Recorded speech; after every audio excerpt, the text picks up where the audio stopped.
Okay, we are in chapter 2. You should have done the ecosystems or the habitats. You should have tried that on your own and wrote down the characteristics of aquatic habitats or grasslands or forests. You should have done that on your own.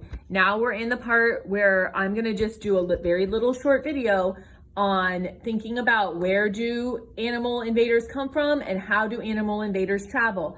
These are your 2 questions that you're going to try it out in the discussion. It means you're going to post your answer in the discussion. You're going to see what other people say. You're going to make a comment. I'm going to make a comment. This is the part of the we do where we're doing it together. I know we can't be together right now. However, this is the best we can do to have some kind of discussion like we would in class. So this is the part where you try it out. You're going to get some feedback. You have to take a risk.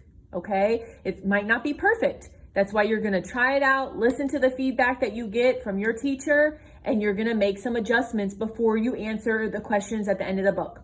Okay, so I'm still in description. I'm thinking about 2 things. Where do animal invaders come from? So I wrote that on the board. If it's a place where they're coming from, other parts of the world, I'm going to write it under there when I read the answers. If I'm thinking, how do the animal invaders travel? How do they get to different places in the world? I'm going to put it under how do animal invaders travel?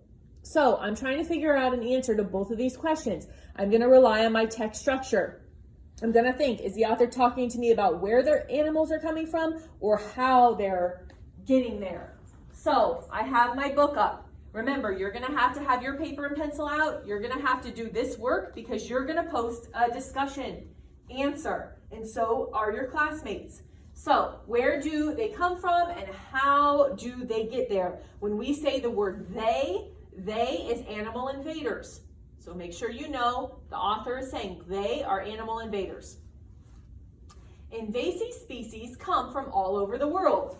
Okay, I can already stop on my first sentence. They come from all over the world.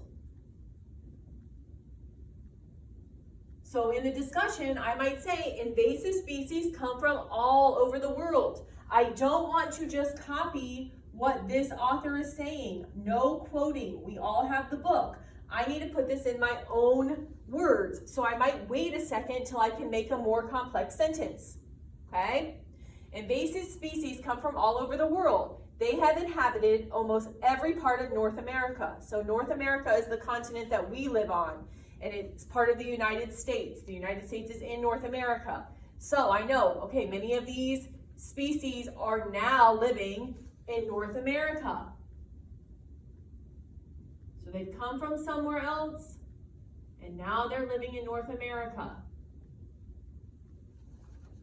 These animal invaders are transferred by natural or human-induced pathways. So that's on the how part. Transferred is the how do they get there. Sometimes people bring them somewhere else.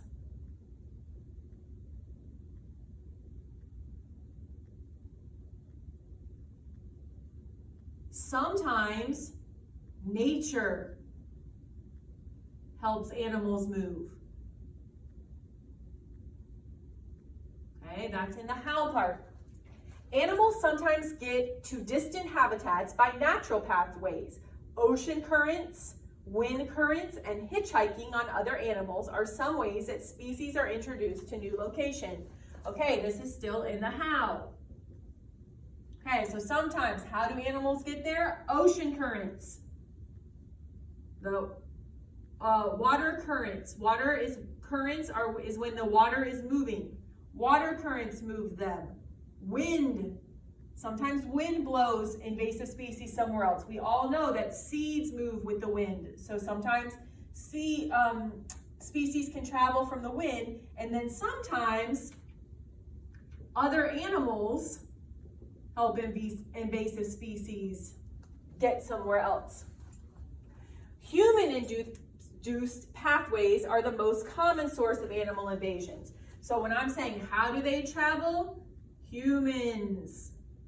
And we already have this up here. People bring them somewhere else. Humans move species to other locations. The author has repeated that idea. Human-induced pathways are caused by activities such as international shipping, travel, the pet trade, farming methods, and food markets. Okay, each one of those is why people bring species that are not native somewhere else. So, how do animal invaders travel? How do they get from one place or another? Sometimes they are shipped in boxes. Sometimes it's because people travel. Sometimes it's because people want a new pet.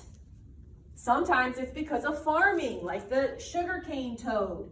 Oh, I need something to eat these insects. And sometimes it's because of, oh, I want to eat this food that doesn't grow where I live. So boys and girls, this is a great place to start. You're trying to answer these questions. You're trying to do it in the discussion part. This text tells you the answer to these two questions. Where do the animal invaders come from and how do they get there? Okay? Go ahead and try to answer them. Don't try to answer them together. Answer them separately. You can put as many posts as you need. Remember, your writing has to make sense. It should sound like academic language. It should sound the same as something that you would say in class. You're going to have to take a risk. I know that this kind of learning is scary. It's scary for me too. Take a risk, and other people will comment, including me. Okay, you have two discussions, one on chapter 2, one on chapter 3. Go ahead and get started. I can't wait to read what you write.